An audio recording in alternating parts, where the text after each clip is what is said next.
आप सभी का इस ऑनलाइन प्लेटफॉर्म पर हार्दिक स्वागत एवं अभिनंदन। मैं खेताराम चौधरी, लेक्चरर ज्योग्राफी। आज अपन जिस टॉपिक के बारे में चर्चा करेंगे वह टॉपिक रहेगा वायु दाब, एयर प्रेशर। यानी विद्यार्थियों, ये जो टॉपिक है, इस टॉपिक से संबंधित जो प्रतियोगी परीक्षाएं होती है, उन सभी प्रतियोगी परीक्षाओं के अंदर इस टॉपिक से संबंधित प्रश्न है वह पूछे जाते हैं विद्यार्थियों। अपन बात करें नीट से लेकर के एसआई की बात करूं, मैं कांस्टेबल की बात करूं या वीडियो की बात करूं या सेकंड ग्रेड की बात करूं और लेक्चरर तक, इस बिंदु से संबंधित प्रश्न है वो प्रतियोगी परीक्षा में पूछे जाते। यानी कोई भी, ये जिन परीक्षाओं के बारे में अपने बात की, इन परीक्षा में से कोई भी ऐसी परीक्षा नहीं है जिस जो प्रतियोगी परीक्षा हुई हो और उस परीक्षा के अंदर इस टॉपिक में से प्रश्न आया न हुआ हो। ऐसी कोई परीक्षा नहीं है विद्यार्थियों। तो आज अपन बात करेंगे वायु वायु दाब यानी एयर प्रेशर क्या होता है, उसके बारे में चर्चा करेंगे।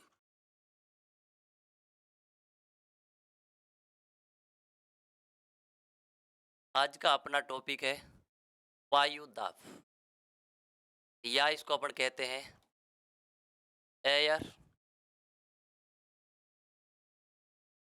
प्रेशर। इसके अंतर्गत आज अपन जो बात करेंगे, सबसे पहले ये समझने का प्रयास करेंगे कि वायु दाब क्या है, यानी वायु दाब की परिभाषा के बारे में बात करें।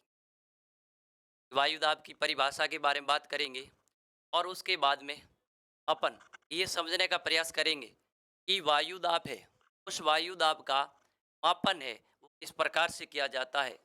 तो जो अपन चर्चा करेंगे बिंदु के बारे में, वो बात करेंगे मापन से संबंधित लेकर, और नेक्स्ट अपन जो चर्चा करेंगे वह चर्चा करेंगे कि ये जो वायु दाब होता है, इस वायु दाब को ऐसे कौन से फैक्टर या कारक होते हैं जो वायु दाब को क्या करते हैं, प्रभावित करते हैं।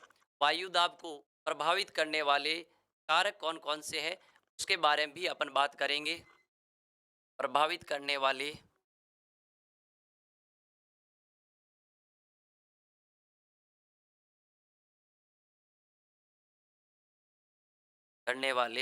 वायु दाब को प्रभावित करने वाले कारक। इससे आगे अपन जो बात करेंगे वह बात करेंगे जो ये वायु दाब है, इस वायु दाब का संपूर्ण ग्लोब पे मैं बात करूं या जो पृथ्वी है, इस पूर्ण पृथ्वी या संपूर्ण ग्लोब पे वितरण के बारे में बात करेंगे। वायु दाब के वितरण इस प्रकार से आज की क्लास के अंदर विद्यार्थियों, अपन इन बिंदुओं के बारे में चर्चा करेंगे। जब अपन वायु दाब को प्रभावित करने वाले कारकों की बात करते हैं, तो इसके अंतर्गत सबसे पहले अपन जो बात करेंगे वह करेंगे कि जो तापमान है, ये तापमान वायु दाब को किस प्रकार से प्रभावित करेगा। यानी वायु दाब को तापमान बढ़ाएगा या फिर घटाएगा, उन सब के बारे में चर्चा करेंगे। और अगली बात अपन करेंगे जो जलवाष्प होता है, ये जलवाष्प वायु दाब को किस प्रकार से प्रभावित करता है, उसके बारे में बात करेंगे। और अगली अपन जो बात करेंगे वो बात करेंगे गुरुत्वाकर्षण बल, ये वायु दाब को किस प्रकार से प्रभावित करेगा। और इसके बाद अपन बात करेंगे, वह बात करेंगे अक्षीय गति पृथ्वी की, या फिर मैं इसको ऐसे भी कह सकता हूँ घूर्णन गति। यानी अक्षीय गति या घूर्णन गति है वो किस प्रकार से वायु दाब को प्रभावित करती है, उसके बारे में अपन बात है वो करेंगे। अगली बात करेंगे, जब वितरण की बात करेंगे, वायु दाब का वितरण दो प्रकार से अपन चर्चा करेंगे। ग्लोब होता है, उस ग्लोब पर एक वायु दाब का वितरण होता है विद्यार्थियों, क्षैतिज रूप में, उसके बारे में भी अपन चर्चा करेंगे।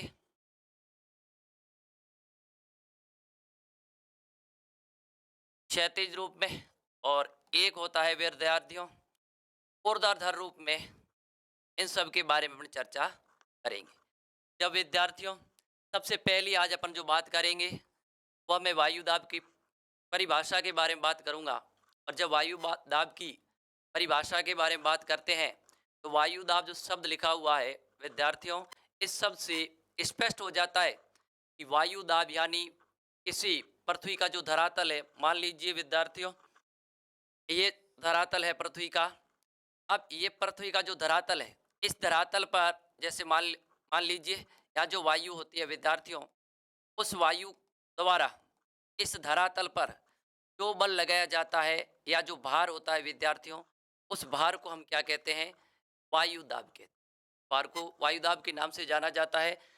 या अपन इसको और दूसरे तरीके से समझने का प्रयास करें विद्यार्थियों, तो अपन इसके अंतर्गत ये देखते हैं कि जो पृथ्वी का धरातल होता है, पृथ्वी के धरातल पर वायु के द्वारा जो दाब डाला जाता है या जो वायु का भार होता है या वायु द्वारा जो बल लगाया जाता है, उसको अपन वायु दाब के नाम से जानते हैं।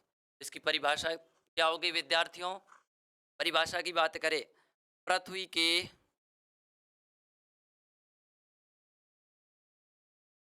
धरातल पर, पृथ्वी के धरातल पर वायु द्वारा वायु द्वारा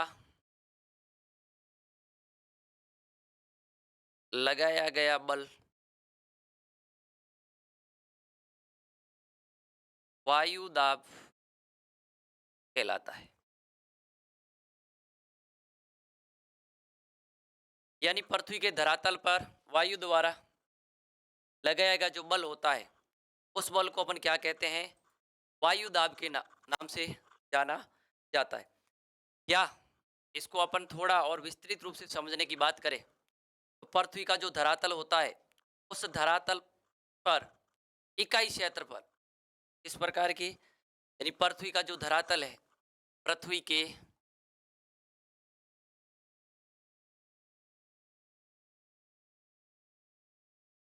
धरातल पर इकाई क्षेत्र पर या क्षेत्रफल पर वायु द्वारा लगाया गया बल क्या कहते हैं? बल को वायु दाब के नाम से जाना जाता है। तो आपको बात समझ में आ गई है कि पृथ्वी का जो धरातल होता है, उस पृथ्वी के धरातल पर या पृथ्वी के धरातल का जो इकाई क्षेत्र है, उस इकाई क्षेत्रफल पर वायु द्वारा जो बल लगाया जाता है, उस बल को हम क्या कहते हैं? वायु दाब के नाम से जाना जाता है। इस प्रकार से ये वायु दाब की परिभाषा के बारे में बात की। अगली बात अपन ये करते हैं विद्यार्थियों, ये जो वायु दाब है, इस वायु दाब को मापने का सबसे पहले प्रयास किसके द्वारा किया गया? जब अपन बात करते हैं कि वायु दाब है, इसको मापने का सबसे पहले प्रयास है वो किसके द्वारा किया गया, उसके बारे में चर्चा करेंगे। जब मैं जब मैं बात करता हूँ कि जो वायु दाब है, इस वायु दाब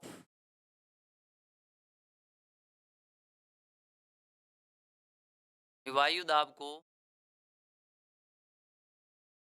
मापने का सबसे पहले प्रयास किया गया, उस व्यक्ति की बात करूं विद्यार्थियों, तो उस व्यक्ति का नाम है ओटोविन गैरिक। ओटोविन गैरिक, यानी ओटोविन गैरिक ने सबसे पहले ये जो वायु दाब होता है, इस वायु दाब को मापने का क्या किया था? प्रयास है वो इसके द्वारा किया गया था। तो जो वायु दाब था, इसको मापने का सबसे पहले जो प्रयास जिस व्यक्ति के द्वारा किया, उस व्यक्ति का नाम है ओटोविन गैरिक। अब इसके द्वारा ये प्रयास कब किया गया? ये प्रयास 1950 के आसपास है। ओटोविन गैरिक के द्वारा जो वायु दाब है, इस वायु दाब को मापने का प्रयास है वह किया गया।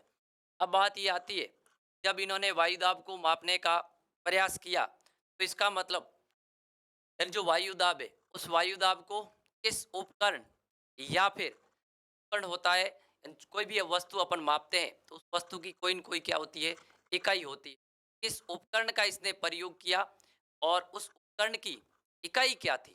जब हम वायु दाब के मापने की बात करें, इस व्यक्ति द्वारा वायु दाब मापने का प्रयास किया गया और इन्होंने जिस उपकरण का प्रयोग किया था वह उपकरण था वायु दाब, वायु दाब मापी, वायु दाब मापी, या इसको मैं कह सकता हूं बैरोमीटर या बैरोमीटर, यानी वायु दाब मापी या बैरोमीटर के द्वारा, ये तो उपकरण है, इस उपकरण के माध्यम से वायु दाब को मापने का प्रयास किया। पर वायु दाब की जो इकाई थी मापने की, वो इकाई है, वह है विद्यार्थियों, ये उपकरण है। अब बात करते हैं कि इसने वायु दाब मापने के लिए कौन सी इकाई का प्रयोग किया था। जब इकाई की बात करते हैं तो इन्होंने मिली बार,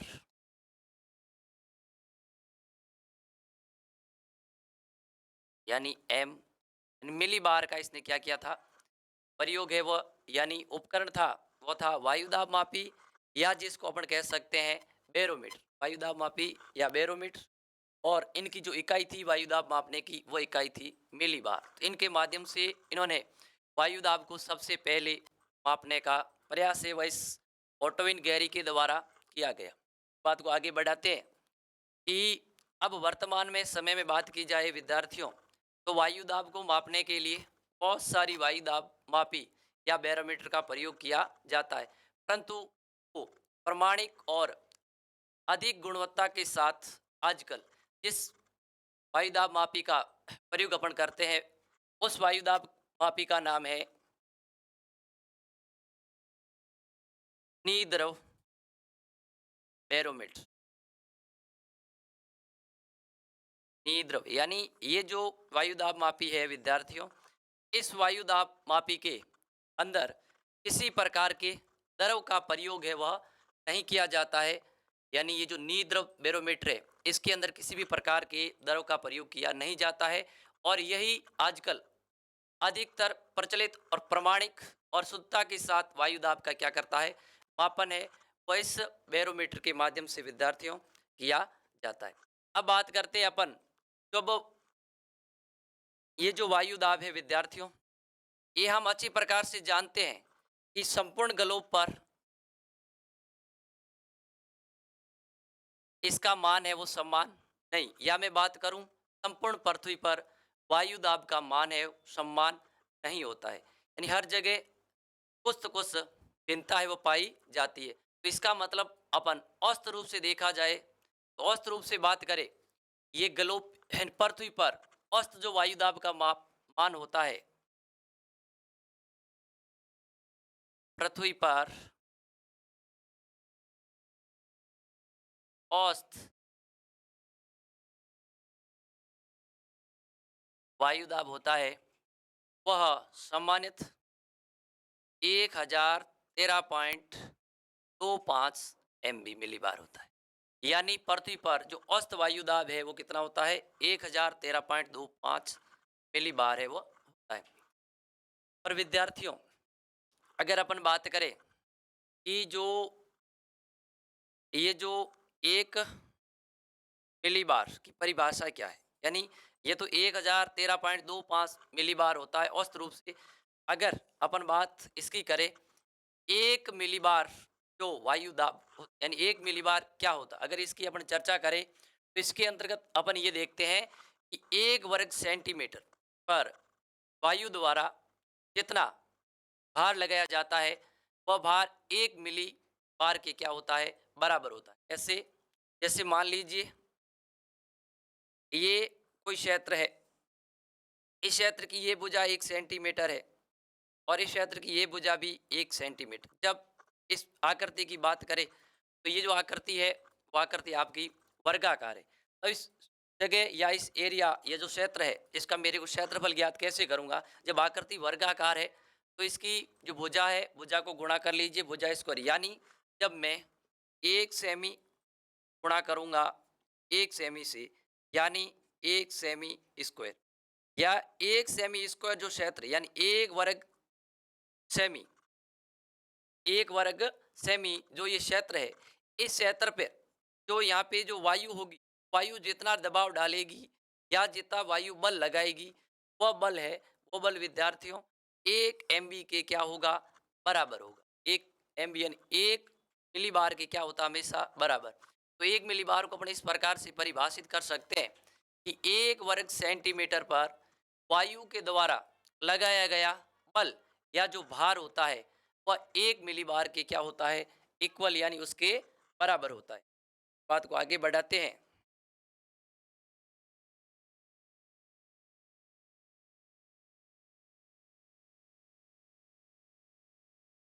और अगली अपन जो चर्चा करेंगे, वह चर्चा करेंगे कि ये जो वायु दाब है, इस वायु दाब को प्रभावित करने वाले कारक कौन कौन से हैं, जो वायु दाब को क्या करते हैं?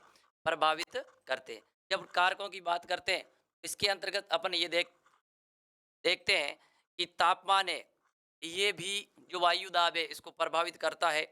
जलवाष्प ये भी इसको प्रभावित करेगा और गुरुत्वाकर्षण बल है वह भी इसको प्रभावित करता है। अक्षय या पृथ्वी की जो घूर्णन गति होती है, वह भी वायु दाब को प्रभावित करती है। पर इससे पहले एक छोटी घटना को और लेते हैं अपन कि एक जो वायु दाब वह मौसमी घटना है, इसमें क्या संबंध होता है आपस में? यानी अपन अधिकतर देखते हैं और ये पढ़ते हैं कि जो बैरोमीटर का पारा गिरता है तो किस प्रकार का मौसम होगा, या बैरोमीटर का पारा बढ़ता है तो कैसा मौसम होगा, या फिर एक बार गिरा फिर पुनः अगर बढ़ जाता है बैरोमीटर का पारा तो वहाँ पर मौसम कैसा क्या होगा। यानी इसी बैरोमीटर के माध्यम से ही हमें ये सब पहले अनुमान लगा सकते हैं कि किसी क्षेत्र का कैसा क्या मौसम होगा। ये सब हम वायु दाब मापी या जिसको बैरोमीटर कहते हैं, उसके आधार पे अनुमान लगा सकते हैं। पूर्व अनुमान इन्हीं के आधार पर लगाया जाता है। तो अपन बात करते हैं कि जो वायु दाब और मौसमी जो घटना है, इसके मध्य किस प्रकार का घटना यानी संबंध होगा, उसके बारे में बात करते हैं। पहली कंडीशन अपन देखते हैं कि जब जब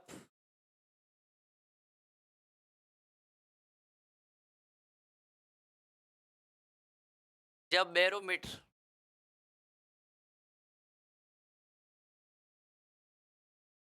जब बैरोमीटर का पारा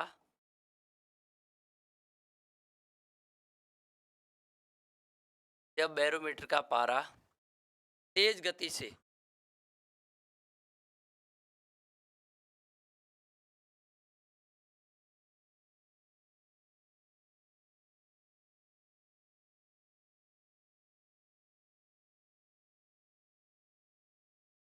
जब बैरोमीटर का पारा तेज गति से गिरता है,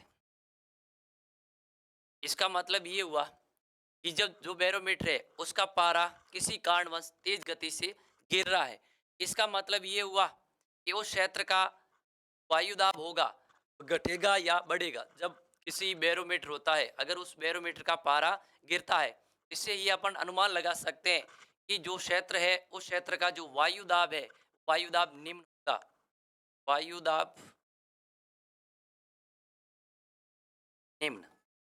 और हम ये भी जानते हैं कि जिस क्षेत्र का जो वायु दाब है वह वायु दाब अगर निम्न है, यानी वायु दाब निम्न होगा, तो इसका मतलब ये हुआ कि जिस क्षेत्र का वायु दाब निम्न है, उस क्षेत्र के आसपास जो क्षेत्र है, उस क्षेत्र का इस क्षेत्र की तुलना में वायु दाब क्या है? ज़्यादा है। जैसे मान लीजिए अपने पास ये एक क्षेत्र है और इसके चारों ओर इस प्रकार का और क्षेत्र है विद्यार्थियों। इस क्षेत्र का तो अपन देखते हैं कि जो वायु दाब है वो कम है और आसपास वाला जो क्षेत्र है इसका वायु दाब इसकी तुलना में क्या है? ज़्यादा है। तुलनात्मक रूप से यानी इस क्षेत्र की तुलना में इस क्षेत्र का थोड़ा वायु दाब ज़्यादा है। इसका मतलब ये हुआ कि अपन जानते हैं कि धरातल या ग्लोब या पृथ्वी पर जब दो क्षेत्रों के मध्य जो वायु दाब है उसमें अगर भिन्नता होती है, तो उस भिन्नता के माध्यम से वहाँ पे हवाएं चलेगी तेज गति से, यानी पवन की उत्पत्ति होगी। यानी जब दो क्षेत्र जब जब धरातल पर या ग्लोब या पृथ्वी पर दो क्षेत्र है और उन क्षेत्रों का अगर वायु दाब क्या है? अलग अलग है। इसका मतलब ये हुआ कि उन दो क्षेत्रों के मध्य तेज गति से हवा चलनी शुरू होगी। जब विद्यार्थियों धरातल पर क्षैतिज रूप में अगर तेज गति से हवा चलती है तो उसको हम भूगोल की भाषा में क्या कहते हैं, पवन के नाम से जानेंगे। तो यहाँ पवने चलेगी विद्यार्थियों, पर पवने हमेशा उच्च वायुदाब क्षेत्र से निम्न वायुदाब क्षेत्र की ओर प्रवाहित। इसका मतलब हुआ कि ये जो निम्न वायुदाब का क्षेत्र है, इस क्षेत्र में इस क्षेत्र से पवने चलना क्या करेगी विद्यार्थियों, शुरू करेगी। तो इसका मतलब हुआ कि ये जो क्षेत्र निम्न दाब का क्षेत्र है, इस क्षेत्र पर चारों ओर से पवनें चलनी शुरू होगी। तो ये क्षेत्र क्या हो जाएगा, तो अपन मानते हैं कि इस क्षेत्र की जो मौसमी घटनाएं वो किस प्रकार की हो सकती है। या जो मौसमी घटनाएं विद्यार्थियों, वह तूफान भी आ सकता है इस क्षेत्र पे, और साथ साथ में अपन बात करते साइक्लोन जैसी भी स्थिति हो सकती है। तो इसका मतलब अपन ये अनुमान लगाया कि इस क्षेत्र की जो मौसमी घटनाएं है वो तूफान भी आ सकता है। यहाँ पे तूफान या अपन बात करें साइक्लोन जैसी स्थितियां हैं वो इस क्षेत्र में उत्पन्न हो सकती है। ये अपन ने इसका अनुमान अपन लोगों ने किसके आधार पे लगाया, सिर्फ बैरोमीटर के आधार माप के आधार पे अपने को इस क्षेत्र की कैसी क्या मौसमी मौसमी घटनाएं होगी उसका अपने अनुमान लगा दिया। इसी बात आगे देखते हैं। तो अगली बात है कि जब जब बैरोमीटर का जब बैरोमीटर का पारा तेज गति से, अब देखिए पहले बढ़ा, तेज गति से गिरा, अब क्या हुआ, जब बैरोमीटर का पारा तेज तेज गति से बढ़ता है। जब क्या होगा विद्यार्थियों, जब बैरोमीटर का पारा तेज गति से बढ़ता है तो हम देखते हैं कि जो वायुदाब होगा उस वायुदाब उस क्षेत्र का वायुदाब क्या होगा, कुछ होगा। वायुदाब क्या होगा, अब हम ये भी जानते हैं कि जिस क्षेत्र का वायुदाब क्या होता है, कुछ होता है यानी अधिक होता है, यानी इसकी विपरीत स्थितियां होगी। कुछ है इसका मतलब ये हुआ कि यहाँ पर किसी प्रकार की सामान्य कोई हवाएं नहीं चलती है। जब किसी प्रकार की कोई सामान्य हलचलें नहीं होगी तो इसका मतलब है कि ये क्षेत्र बिल्कुल क्या है, शांत है। किस प्रकार का क्षेत्र है, शांत। तो यानी मौसमी घटनाएं प्राय क्या होगी, यहाँ पे शांत होगी। मौसमी या अपन कैसे मौसम प्राय क्या होता है, शांत होगा। या अपन कह सकते हैं यहाँ पर जो स्थितियां है इस प्रकार की हो सकती है। यहाँ पर स्थिति है वो एंटी साइक्लोन जैसी भी हो सकती है, यानी प्रति प्रवाह जैसी स्थितियां है वह भी यहाँ पर उत्पन्न हो सकती। इस प्रकार से जब बैरोमीटर का पारा तेज गति से बढ़ा तो इससे अपने को यह अनुमान लगा कि उस क्षेत्र का जो मौसम है वो मौसम सामान्य शांत होगा या फिर एंटी साइक्लोन जैसी स्थितियां वहां पे होगी। अब इस बात को आगे बढ़ाते हैं। अगली बात अपन ये देखते हैं कि जब बैरोमीटर जब बैरोमीटर का पारा एक बार एक बार गिरता है और फिर पुनः बढ़ता है, यानी एक बार बैरोमीटर का पारा गिरेगा और फिर पुनः क्या है, बढ़ता है। इसका मतलब ये हुआ कि पहली स्थिति में क्या होगा, वायु दाब गिरेगा यानी वायु दाब निम्न होगा। पहली स्थिति में ये बनी कि वायु दाब क्या हुआ, निम्न। दूसरी स्थिति ये बनी कि वायु दाब क्या हुआ, वायु दाब बढ़ा, वायु दाब बढ़ेगा। इसका मतलब ये हुआ कि उस क्षेत्र का जो मौसम है वो कैसा होगा। उस क्षेत्र के मौसम के बारे में बात करें, पहले तो वायुदाब कम था और फिर अचानक वायुदाब में क्या हो जाती है, वृद्धि हो जाती है। तो इसका मतलब ये है कि उस क्षेत्र में बारिश होने के संकेत है। यानी ऐसी अगर पारे के अंदर इस प्रकार की स्थितियां पैदा हो रही है बैरोमीटर में, तो सीधी सी बात है कि उस क्षेत्र पर बारिश होने की पूर्ण रूप से क्या है, संभावना है। तो इसका मतलब है कि वर्षा का यानी उस क्षेत्र में बारिश हो सकती है। तो इस प्रकार से ये जो एक बैरोमीटर होता है और जो मौसमी घटना है इसके मध्य ये इस प्रकार का संबंध है वो होता है। यानी तीन प्रकार से अपने इन तीन बिंदु के बारे में चर्चा की कि सबसे पहले अपन ने ये देखा कि जब जो बैरोमीटर है या अपन जिसको वायु दाब मापी कह सकते हैं, उसके अंदर अगर जो पारा है, भरा हुआ पारा होता है, वो पारा अगर अचानक तेजी से गिरता है, तो इसका मतलब ये हुआ कि उस क्षेत्र पर का जो वायु दाब होगा, वो वायु दाब घट जाएगा, निम्न होगा। और उस क्षेत्र के चारों और क्षेत्र है, उस क्षेत्र की तुलना में उस क्षेत्र का जो वायु दाब है थोड़ा तुलनात्मक रूप से ज़्यादा होगा। तो इसका मतलब हुआ कि वहाँ अंतर आ गया इस क्षेत्र के वायु दाब में और इसके थोड़ा-सा दूर वाला। जैसे अपन ने ये बात की थी, तो ये जो क्षेत्र था, ये क्षेत्र निम्न वायु दाब का था और इसके चारों ओर का जो क्षेत्र था तुलनात्मक रूप से इसकी तुलना में यहाँ थोड़ा वायु दाब क्या था? ज़्यादा। तो इसका मतलब ये हुआ कि इन दोनों के मध्य अंतर आ गया वायु दाब में। हम जानते हैं कि जब वायु दाब के मध्य अंतर उत्पन्न होता है, तो उन क्षेत्रों के मध्य तेज गति से हवाएं चलना शुरू करेगी। जब तेज गति से हवाएं चलती है धरातल के ऊपर क्षैतिज रूप में, उस हवाओं को अपन कहते हैं पवने कहते हैं। तो अब यहाँ पवने चलनी शुरू होगी, तो सभी पवने इस निम्न दाब की ओर प्रवाहित हमेशा पवने हैं जो उच्च वायु दाब से निम्न वायु दाब की ओर चलती है, इसलिए पवने इस उच्च दाब से निम्न दाब की ओर चलेगी। तो ये चारों ओर से इस तरफ पवने आएगी, तो इसका मतलब हुआ कि ये जो जगह है, वो क्षेत्र है मौसमी घटनाओं की दृष्टि से शांत नहीं होगा। तो यहाँ पर तूफान भी आ सकता है या साइक्लोन जैसी स्थितियां हैं वो यहाँ पे उत्पन्न हो सकती है। दूसरी स्थिति के अंतर्गत अपन ने ये देखा कि जब जो बैरोमीटर था, उस बैरोमीटर का पारा है वो तेज गति से बढ़ता है। इसका मतलब हुआ कि उस क्षेत्र का वायु दाब क्या हो जाएगा? बढ़ जाएगा। जब उस क्षेत्र का वायु दाब बढ़ेगा, तो इसका मतलब ये हुआ कि उस क्षेत्र पर किसी प्रकार की हवाएँ नहीं चलेगी। तो वो क्षेत्र कैसा होगा? शांत होगा। तो इसका मतलब ये हुआ कि उस क्षेत्र पर जो मौसमी घटनाएँ लगभग या सामान्य देखा जाता है तो शांत रहती है या फिर एंटी साइक्लोन जैसी स्थितियाँ हैं, उस क्षेत्र में उत्पन्न होती है। तीसरी बात अपन ने ये की कि जब जो बैरोमीटर है उसके अंदर तो एक बार तो जो पारा है उस गिरेगा और फिर पुनः दोबारा पारा क्या होता है? बढ़ता है। इसका मतलब हुआ कि पहले वायु दाब गिरा और फिर वायु दाब क्या हुआ? बढ़ा। तो इसका मतलब है कि वो जिस क्षेत्र में इस प्रकार की घटनाएँ घटित हो रही है बैरोमीटर के अंदर, तो अपन ये अनुमान लगा सकते हैं कि उस जो क्षेत्र जिस क्षेत्र में ये घटना हो रही थी, उस क्षेत्र में बारिश होने की पूर्ण रूप से संभावना है। यानी वहाँ वर्षा सूचक यानी बारिश हो सकती है। तो इस प्रकार से अपन ने ये जो बात की थी, वो वायु दाब और जो मौसमी घटना है, इसके मध्य आपस में क्या संबंध होता है? उसके बारे में लोगों ने बात की। इसी बात को आगे बढ़ाते हैं और अपन देखते हैं अगली बात। जब अगली बात मैं करता हूँ, अगली बात अपन करेंगे जो वायु दाब है, इस वायु दाब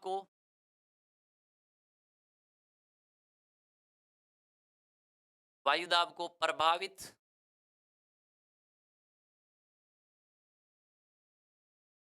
करने वाले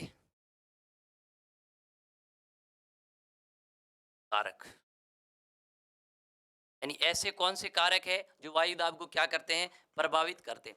जब मैं वायु दाब को प्रभावित करने वाले कारकों के बारे में बात करते हैं, तो उसके अंतर्गत अपन ये देखते हैं, सबसे पहली बात करते हैं तापमान की, कि तापमान और वायु दाब के मध्य किस प्रकार का संबंध होता है। यानी अगर किसी क्षेत्र का तापमान बढ़ेगा, तो अपन देखेंगे उस क्षेत्र के वायु दाब पे क्या प्रभाव पड़ेगा। जैसे अपन देखते हैं, ये है विद्यार्थियों धरातल, ये हुआ धरातल। इस धरातल पर ये सूर्य की क्या बन रही है? किरणें पड़ रही, यानी सूर्य ताप। अब इससे अपन जानते हैं धरातल क्या होगा। जब ये पृथ्वी के धरातल पर सूर्य की किरणें पड़ेगी, सीधी सी बात है कि जो धरातल है वो धरातल क्या होगा? गर्म होगा। यानी ये धरातल होगा गर्म। पहली स्थिति ये बनेगी, धरातल गर्म होगा। अब हम ये भी जानते हैं कि धरातल क्या हो रहा है? सूर्य की किरणों से गर्म हो रहा है और धरातल पर क्या होती है? वायु होती, धरातल पर क्या होती है? वायु होती। जब धरातल पर वायु है और धरातल गर्म हो रहा है, तो सीधी सी बात है कि वायु भी क्या होगी? गर्म होगी। दूसरी स्थिति ये बनेगी, वायु क्या होगी? वायु गर्म होगी। अब हम ये भी जानते हैं कि जब वायु गर्म होगी, तो वायु का जो संगठन है वो क्या हो जाएगा? कमजोर होगा। यानी कोई भी वस्तु है, अगर उसको हम गर्म करते हैं यानी उसको एक्स्ट्रा एनर्जी मिलेगी, तो वह वस्तु एक्स्ट्रा एनर्जी को पा करके फैलेगी, यानी उसके कणों की गति और क्या हो जाएगी? बढ़ जाएगी। इसी यानी यहाँ पर भी यही हो रहा है कि वायु है वो क्या हो रही है, गर्म हो रही है। और जब वायु गर्म होगी तो वायु का जो संगठन होता है वो क्या हो जाएगा, वायु का संगठन कमजोर होगा। वायु का संगठन क्या हो जाएगा, कमजोर होगा। अब जब वायु का संगठन कमजोर होगा, वायु क्या हो जाएगी, दूर दूर ऊंचाई की तरफ फैल जाएगी, यानी दूर दूर फैल जाएगी। जब वायु दूर फैलेगी, या अपन इसको ऐसे कह सकते हैं, ऊपर चली जाएगी। यानी यहाँ जैसे अपने सबसे पहले इस धरातल की बात की, इस धरातल पर सूर्य की किरणें गिरी, तो ये धरातल क्या हुआ, गर्म हुआ। धरातल गर्म होगा, और गर्म होने पर धरातल पर क्या होती है, वायु। वायु भी क्या होगी, गर्म होगी। और जब वायु गर्म होगी तो सीधी सी बात है कि वायु का जो संगठन होता है वो संगठन क्या होगा, कमजोर होगा। जब वायु का संगठन कमजोर होगा तो वायु है वो ऊंचाई तक ऊपर की तरफ वायुमंडल में फैल जाएगी। इससे हुआ, ये हुआ कि इस क्षेत्र पर पहले जितनी वायु थी, यानी वायु के द्वारा जितना दाब, जितना भार या जो बल लगाया जा रहा था, वो अब कम हो रहा है। क्यों हो रहा है, क्योंकि वायु की मात्रा है वो धीरे धीरे तापमान को पा करके क्या है, ऊपर जा रही है, यानी गर्म हो रहा है। गर्म होने के बाद में वायु का संगठन कमजोर हो रहा है, और जब वायु का संगठन कमजोर होगी तो वायु ऊपर वायुमंडल पे चली जाएगी। और वायुमंडल में ऊपर तब तक जाएगी जब तक वह वायुमंडल का जो ताप जैसे हम जानते हैं कि धरातल से ऊपर की ओर जाने पर तापमान घटता है, तो धीरे धीरे ये तापमान को ऊपर बढ़ी है, धीरे धीरे ठंडी हो जाएगी और फिर वापस आर्द्रता के रूप में जमेगी, फिर बादल बन जाएगी और फिर पुनः बारिश जैसी बारिश बादलों के माध्यम से हो जाएगी। तो इसका मतलब ये हुआ कि जब ये धरातल पर जो वायु थी वह वायु उष्मा को पा करके गर्म हो गई, ऊपर चली गई, तो इसका मतलब ये हुआ कि इस क्षेत्र का वायु दाब क्या हो गया, कम हो गया। क्यों, पहले अधिक मात्रा में थी, अब वायु जब उष्मा को पाकर ऊपर जा रही थी, यहाँ वायु की मात्रा क्या हो जाएगी, कम हो जाएगी। और जब वायु की मात्रा कम होगी तो इसका मतलब है कि यहाँ भार भी कम होगा, और भार जो कम होगा वायु का, तो सीधी सी बात है कि वायु दाब क्या हो जाएगा, घट जाएगा। तो इसका मतलब ये हुआ कि तापमान व वायु दाब के मध्य जो संबंध होता है कैसा होता है, विपरीत होता है। कैसा संबंध होगा इसके मध्य, विपरीत संबंध होगा। क्यों होगा, अभी अपने देखा, क्योंकि जिस क्षेत्र का तापमान ज्यादा होगा उस क्षेत्र का वायु दाब हमेशा क्या होता है, कम होता है। इसीलिए तो अपन देखते हैं कि 0 डिग्री के आसपास वाला क्षेत्र है, उस क्षेत्र का तापमान ज्यादा होता है और वहां पे वायु दाब क्या होता है, कम होता है। तो इस प्रकार से ये जो वायु तापमान है वो वायु दाब को क्या करता है, प्रभावित है, वह करता है। बात को आगे बढ़ाते हैं अपन, अगली बात करते हैं जल वाष्प। इससे पहले ये तो 37 रूप से हो गया। अब देखें कि अगर हम धरातल से ये जो पृथ्वी का धरातल है इससे ऊपर की ओर जाएंगे तो तापमान में, नहीं, जो वायु दाब है इसमें क्या परिवर्तन होता है, वायु दाब में परिवर्तन जब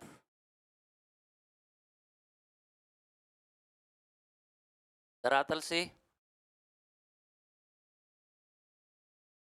ऊपर की ओर जाने पर, यानी हम जब वायु दाब में परिवर्तन, जब हम धरातल से ऊपर की ओर जाएंगे तब वायु दाब में क्या परिवर्तन होगा। हम सामान्य देखते हैं कि जब वायु दाब और तापमान के मध्य जो संबंध होता है वह विपरीत होता है, पर यह बात सब जगह लागू हो ऐसा संभव नहीं है। जब हम धरातल से ऊपर जाते हैं हम देखते हैं कि जो तापमान है वो क्या होता है, घटता है। क्यों घटता है, क्योंकि हम जानते हैं कि जो वायुमंडल है वो वायुमंडल सूर्य से आने वाली सौर किरणों से कभी गर्म नहीं होता है। वो धरातल पृथ्वी से निकलने वाली जो पार्थिव विकिरण होती है उन विकिरणों से गर्म होता है। इसकी वजह से जैसे जैसे हम धरातल से ऊपर की ओर जाएंगे तो वायुमंडल है वो जो तापमान है वायुमंडल का वो तापमान कम होता जाता है। तो वैसे वैसे अगर अपन देखें तो ये जो वायु दाब है इसकी मात्रा में भी क्या होती है, कमी होती है। तो इसका मतलब ये हुआ कमी होगी, वायु दाब में क्या होगी, वायु दाब में कमी। अब प्रश्न ये बना कि हम जैसे ही पृथ्वी की धरातल से ऊपर की ओर जाते हैं तो ये देखते हैं कि वायु दाब में कमी होती है, ये बात तो सही है, पर क्यों होती है इसके पीछे कारण समझने की प्रयास करते हैं। जैसे हम जानते हैं कि पृथ्वी का जो धरातल है उस धरातल पर धूल कणों की मात्रा भी ज़्यादा होती है, वाटर वेपर या जिसकी बात करें जल वाष्प, उसकी भी मात्रा ज़्यादा होती है। और बात करें गैसें वगैरह, इनकी मात्रा भी क्या होती है, ज़्यादा होती है। जैसे जैसे हम पृथ्वी की धरातल से ऊपर की ओर जाते हैं, इन सभी की मात्राओं में धीरे धीरे क्या होती जाती है, कमी होती जाती है। तो इसका मतलब जैसे जैसे ऊपर जाएगी इनकी मात्रा में कमी होगी, तो इसका मतलब इनके द्वारा या जो वायु है उसके द्वारा इस भूभाग पे लगाया, इन धरातल पर लगाया गया जो बल है वो धीरे धीरे बल का मान क्या होता जाता है, कम होता जाएगा। तो इसका मतलब हुआ कि वायु दाब क्या हो रहा है, घट रहा है। तो सीधी पहली बात ये लिख सकते हैं, गैसों की मात्रा में कमी।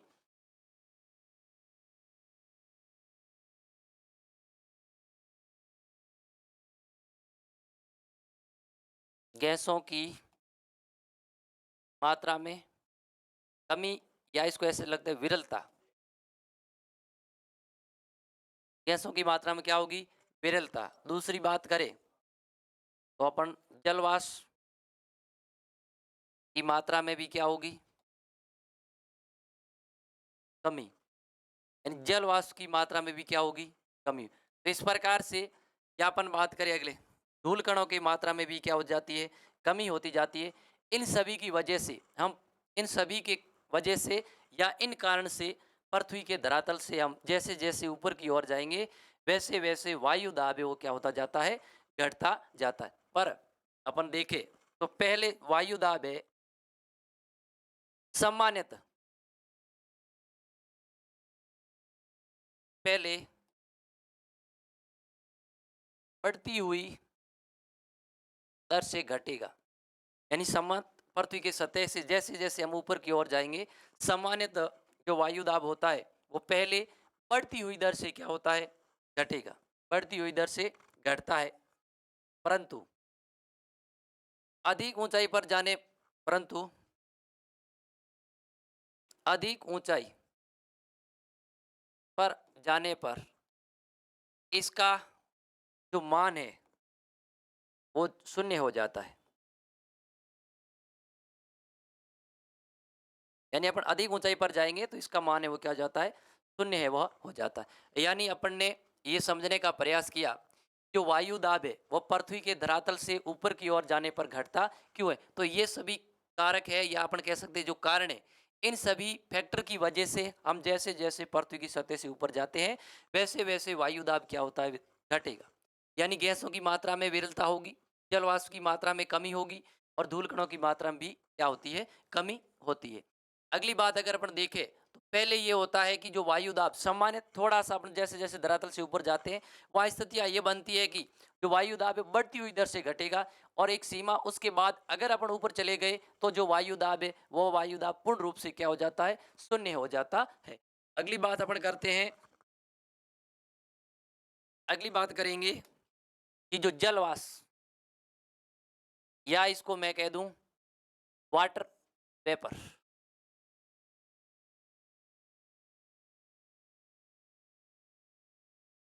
जलवाष्प या जो वाटर वेपर होता है, ये है, ये वायु दाब को किस प्रकार से प्रभावित करेगा।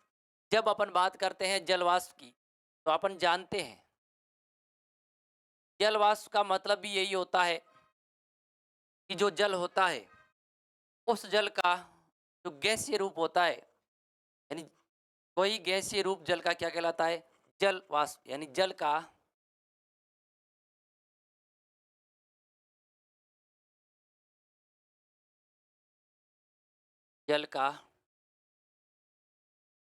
गैसीय रूप जिसको अपन कहते हैं जल वाष्प। और अपन ये भी जानते हैं कि जल वाष्प यानी जल का गैसीय रूप है वो जल वाष्प है। तो इसका मतलब ये हुआ कि ये जो जल वाष्प है वो कैसा है, गर्म है। जल वाष्प कैसा है, गर्म प्रकृति का। ऐसा होगा विद्यार्थियों, जल वाष्प गर्म होगा। अब देख लेते हैं अपन एक बात को, इस बात को समझने का प्रयास करते हैं कि जो जल वाष्प होता है, ये जल वाष्प है, ये किस प्रकार से वायु दाब को प्रभावित करेगा। जब इसकी मैं बात करता हूं तो मान लीजिए ये धरातल है, इस धरातल पर ये क्या है, जल का क्षेत्र है।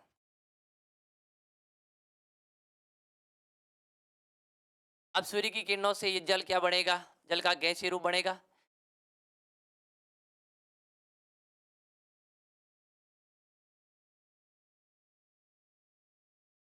जल का गैसीय रूप। और यही जल का गैसीय रूप, इसको हम क्या कहते हैं? जल वाष्प के नाम से जानते हैं। अब अपन ये भी जानते हैं कि यहाँ पे इसकी सतह पे ये जल वाष्प है, इसके साथ साथ में वायु भी होती है। क्या होती है? वायु भी। पर समझने योग्य बात ये है कि यहाँ की ये जो वायु है ना, ये वायु होती है, शुष्क होती है। कैसी होती है? शुष्क।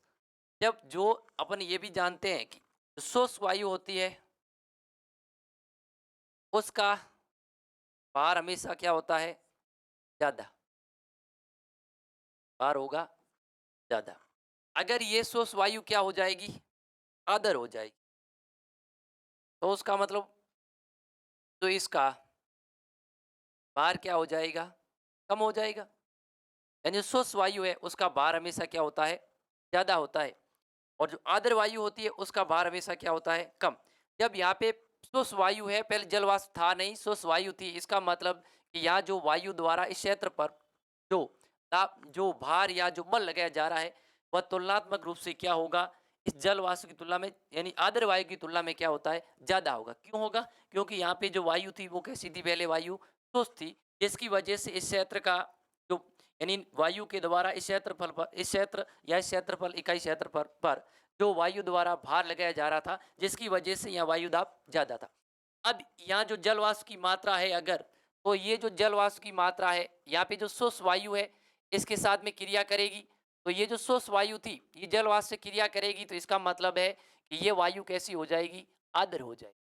ये वायु कैसी हो जाएगी? आर्द्र। मतलब जल वाष्प है, इसका मतलब इस वायु का जो तापमान है वो क्या है? अधिक है। और ये शुष्क है और शुष्क है, इस वायु का तापमान कम है इसकी तुलना में, तो ये धीरे धीरे ऊपर जाएगी वायुमंडल की ओर, जैसे जैसे क्या करेगी? क्रिया करेगी।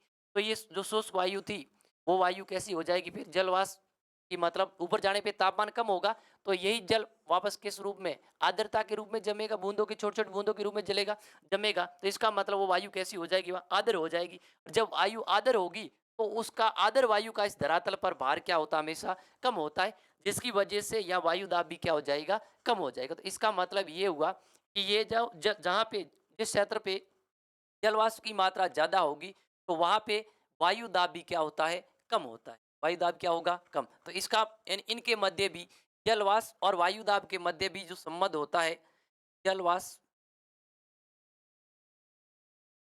वह वायु दाब, इसके मध्य जो संबंध होगा वो भी कैसा होगा? विपरीत होगा। यानी जिस क्षेत्र का जलवाष्प ज्यादा है, इसका मतलब ये हुआ कि उस क्षेत्र का जो वायु दाब होगा वो क्या होगा? कम होगा। इस प्रकार से जलवाष्प होता है वो वायु दाब को क्या करता है?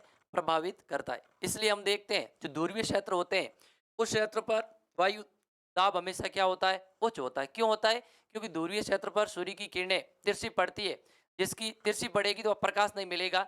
जो बर जो ध्रुवीय क्षेत्र है वो बर्फीले होते हैं, तो वहाँ बर्फ से पानी भी नहीं बनेगा, और जब बर्फ से जल नहीं बनेगा और तापमान भी नहीं है, तो इसका मतलब जल वाष्प की मात्रा वहाँ नहीं होगी, न के बराबर होती है।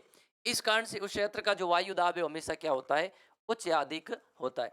इस बात को आगे बढ़ाते हैं अपन, और अगली अपन बात करते हैं गुरुत्वाकर्षण की। ये जो गुरुत्वाकर्षण बल है, ये वायु दाब को किस प्रकार से प्रभावित करेगी करेगा? जब मैं गुरुत्वाकर्षण बल की बात करता हूँ, जैसे बात करते हैं अपन, जिस जगह गुरुत्वाकर्षण बल अधिक होगा, सीधी सी बात है कि उस जगह का वायु दाब भी क्या होगा? ज्यादा। और जिस जगह गुरुत्वाकर्षण बल का मान कम होता है, वहां पे वायु दाब क्या होता है? कम होता है। जब गुरुत्वाकर्षण बल की बात करते हैं तो अपन देखते हैं कि गलों पे जो ध्रुवीय क्षेत्र होते हैं, ध्रुवीय क्षेत्र, वहां पर सामान्यतः गुरुत्वाकर्षण बल का मान क्या होता है? ज्यादा होता है। और जो विषुवतीय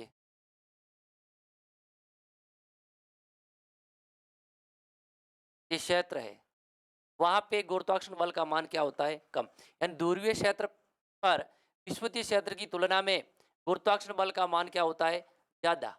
और विषुवत के क्षेत्र पर गुरुत्वाकर्षण बल का मान इसकी तुलना में थोड़ा सा क्या होता है? कम होता है। तो इसका मतलब है कि जहाँ गुरुत्वाकर्षण बल का मान अधिक होगा, वहां पर वायु दाब क्या होगा, ज्यादा होगा।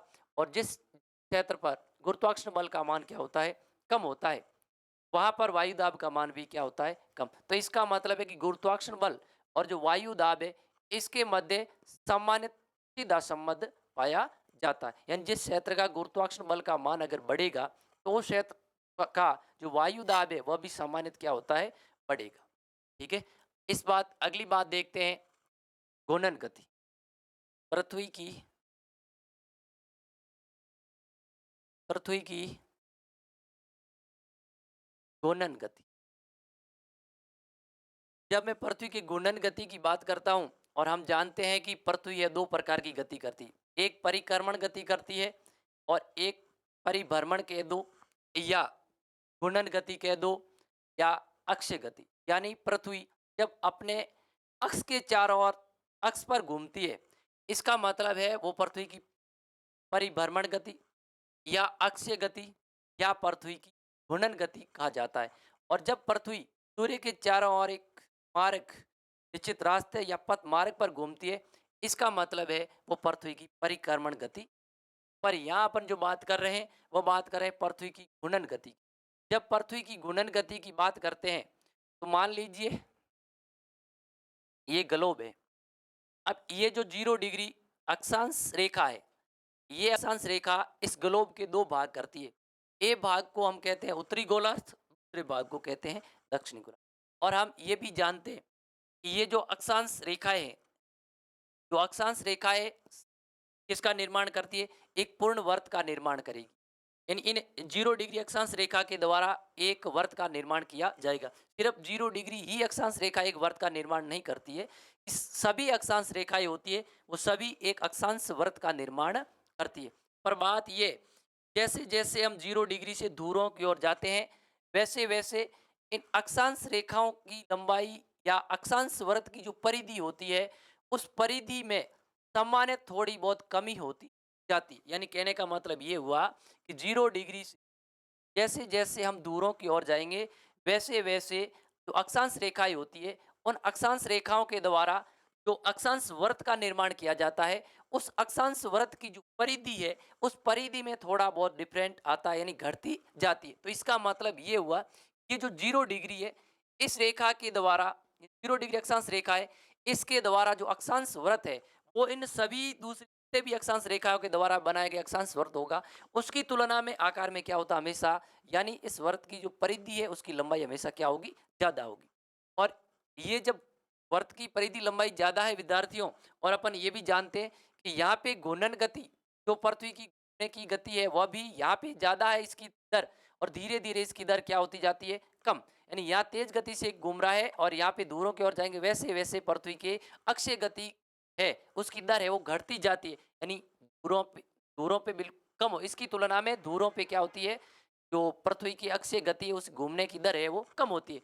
यहाँ पे दर ज्यादा है। और हम ये भी जानते हैं कि जो अगर कोई गोलाकार वस्तु है वो तेज गति से घूम रही, इस पर अगर उसके ऊपर हम कोई कोई छोटी मोटी वस्तु डालते हैं, अगर तेज गति से घूम रही है, तो जो वस्तु अपन डालेंगे वो वस्तु इतनी ज्यादा दूरी पर जाएगी, यानी उस वस्तु को दूर फेंकने का काम करेगी। तो इसका मतलब है कि यहाँ पर अगर वायु है इसके ऊपर, और ये अक्ष बहुत तेज, यानी इसके घूमने की गति भी क्या है, इसकी तुलना में यहाँ ज्यादा है, तो इसका मतलब ये वायु को दूर दूर फेंकेगी ना। जब वायु को दूर दूर फेंकेगी, इसका मतलब यहाँ पे वायु की मात्रा कम हो जाएगी। और जब यहाँ पे वायु की मात्रा कम होगी, तो सीधी सी बात है कि इस जगह का वायु दाब है क्या हो जाएगा, घट जाएगा। और यहाँ इसकी तुलना में यहाँ पे क्या होगा, इसके अक्षीय गति की जो दर है वो क्या है, तुलनात्मक इसकी तुलना में यहाँ कम है। कम है तो इसका मतलब उतनी हवा ज्यादा दूर जाएगी नहीं, तो हवा की मात्रा यहाँ इसकी तुलना में ही हवा की मात्रा ज्यादा रहेगी, यानी बाहर ज्यादा रहेगा। तो सीधी सी बात है कि इस यहाँ वायुदाब ज्यादा होगा, यहाँ वायुदाब क्या होगा, कम होगा। तो इस प्रकार से ये पृथ्वी की घूर्णन गति है, ये गति भी जो वायु दाब है उस वायु दाब पे प्रभाव डालती है। कैसे, जब पृथ्वी की घूर्णन गति अगर तेज है, इसका मतलब है कि उस जगह का वायु दाब क्या होगा, कम होगा।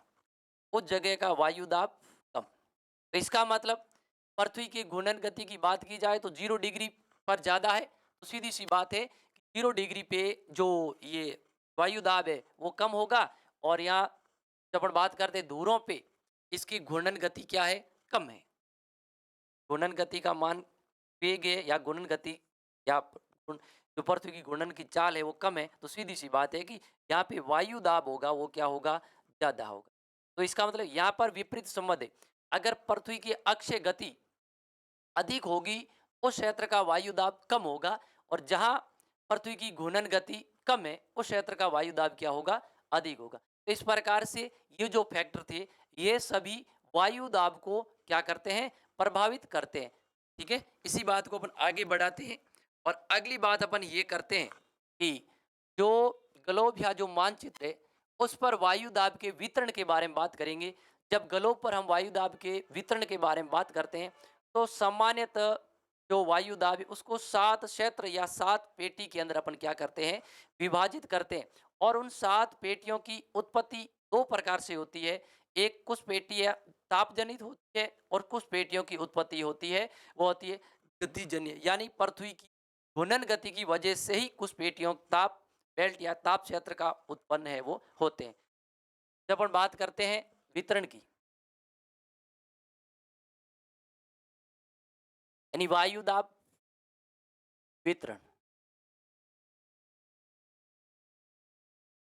जब वायु दाब वितरण की बात करते हैं तो अपन देखते हैं ग्लोब पर सामान्यत वायु दाब की 7 पेटियां पाई जाती है। अब इन 7 पेटियों की उत्पत्ति 2 प्रकार से होगी। एक होगी ताप जनित पेटियां, यानी इन वायु दाब क्षेत्र, पेटी मतलब होता है क्षेत्र, इस क्षेत्र की उत्पत्ति ताप की वजह से होगी। वो कौन कौन सी वायु दाब क्षेत्र या पेटियां बेल्ट होगी, उनके बारे में बात करेंगे। और एक जो अपन अगली बात करते होती गति जन्य पेटी या क्षेत्र, यानी जब मैं ताप जनित पेटियों की बात करता हूं तो इसकी संख्या होती है 3, और गति जनित पेटियों की बात करूं तो इसकी संख्या होती है 4। यानी कहने का मतलब मोटे रूप से ये होता है कि ये अपन जो ताप जनित क्षेत्र, यानी यहाँ पे वायु जनित जो वायु का क्षेत्र होगा, उस क्षेत्र की उत्पत्ति है वो ताप की वजह से हो रही है उस क्षेत्र की। और यहाँ पर जिन अपन क्षेत्र की बात करेंगे वायु क्षेत्र की, उनकी उत्पत्ति पृथ्वी की घूर्णन गति की वजह से हो रही है। और भी कारक, दूसरे कारक इसकी तुलना में क्या हो जाते हैं, प्रभावी नहीं होते। ये कारक दूसरे कारकों की तुलना में ज्यादा थोड़े क्या होते हैं, प्रभावी होते हैं। तब ताप जनित पेटी की बात करें तो एक पेटी होती है भूमध्य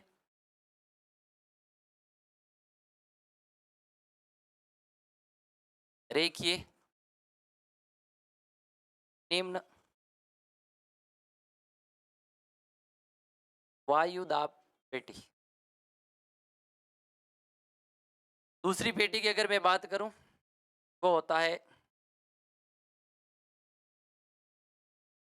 ध्रुवीय उच्च वायु दाब पेटी। अब ध्रुवीय उच्च वायु दाब पेटी की बात करूं तो ये संख्या में 2 होगी। एक होगी उत्तरी ध्रुव और एक होती है दक्षिणी। इस प्रकार से 2 और 1 कितनी हो गई, 3। इसी प्रकार से अपन बात करते हैं गतिजन्य पेटी की बात करूं मैं, कुपोषण उच्च वायु दाब पेटी। अगली की बात करूं मैं उपध्रुवीय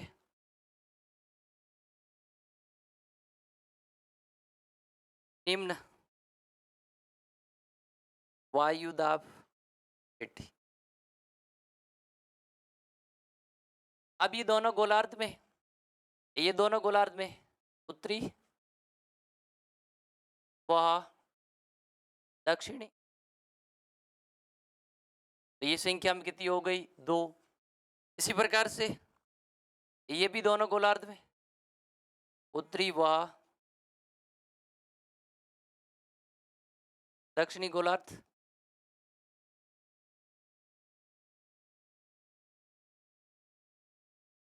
इस प्रकार से ये भी संख्या में कितनी हो गई, 2।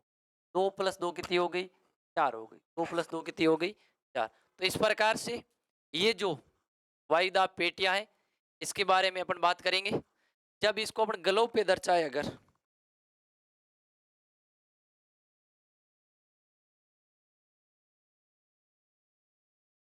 मान लीजिए ये ग्लोब है, इस ग्लोब पे ये 0 डिग्री अक्षांश, अब इस 0 डिग्री से 5 डिग्री उत्तर की ओर और 5 डिग्री दक्षिण की, ये 5 डिग्री साउथ और ये 5 डिग्री नॉर्थ। इसके मध्य का जो क्षेत्र होता है, ये जो क्षेत्र है विद्यार्थियों, इस क्षेत्र को हम भूमध्य रेखीय निम्न वायुदाब पेटी। अब यहाँ पे वायुदाब निम्न क्यों है, ये भी चर्चा करेंगे। अगली मैं बात करूं, ये 30 डिग्री साउथ अक्षांश रेखा है और ये 35 डिग्री साउथ अक्षांश रेखा है। इसके मध्य एक वायुदाब पेटी का निर्माण होगा। इसी प्रकार से इसी गोलार्ध में भी होगा, दोनों गोलार्धों में होगी। ये भी 30 डिग्री नॉर्थ और 35 डिग्री नॉर्थ, यहाँ पर भी एक वायुदाब पेटी का निर्माण होगा। इस पेटी को अपन कहते हैं उपोषण उच्च वायुदाब पेटी, दक्षिणी गोलार्ध की दक्षिण, ठीक है। इसी प्रकार से ये कौन सी होगी, उत्तरी गोलार्ध की उपोषण उच्च वायुदाब पेटी। इसी प्रकार से इस बात को आगे बढ़ाते हैं, या 60 डिग्री नॉर्थ और या 65 डिग्री नॉर्थ एक वायुदाब पेटी होगी। इसी प्रकार से इस गोलार्ध के अंदर भी एक इस प्रकार की पेटी होगी, 60 डिग्री साउथ और 65 डिग्री साउथ। इस पेटी को अपन कहते हैं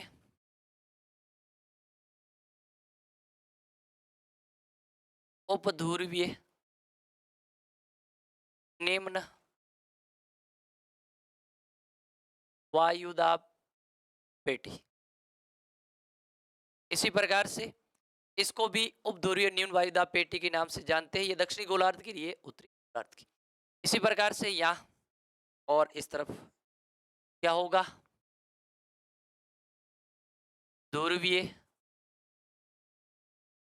उच्च वायुदाब पेटी।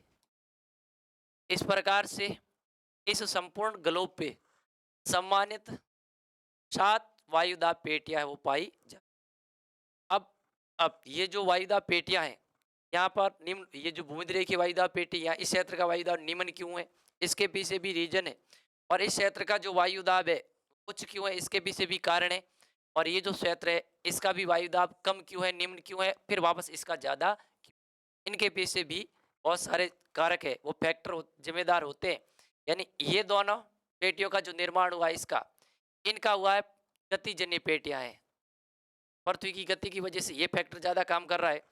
और ये जो मध्य रेखीय और जो अपन बात करते हैं ध्रुवीय, जो उस वायुदाब पेटी है और ये जो निम्न वायुदाब पेटी है, इसका निर्माण है वो ताप की वजह से। ताप जनित पेटी यानी इसकी उत्पत्ति में अहम जो महत्वपूर्ण भूमिका है वो किसकी है, ताप की। दूसरे भी कारक जैसे अपन बात करें जलवाष्प, गुरुत्वाकर्षण या बात करें घूर्णन गति, उसकी तुलना में ज्यादा महत्वपूर्ण माना जाता है तापमान, इसलिए इसको ताप जनित कहते हैं। और इसमें उनकी दूसरों की तुलना में ज्यादा माना जाता है घूर्णन गति को, इसलिए ये गतिजन्य पेटियां है।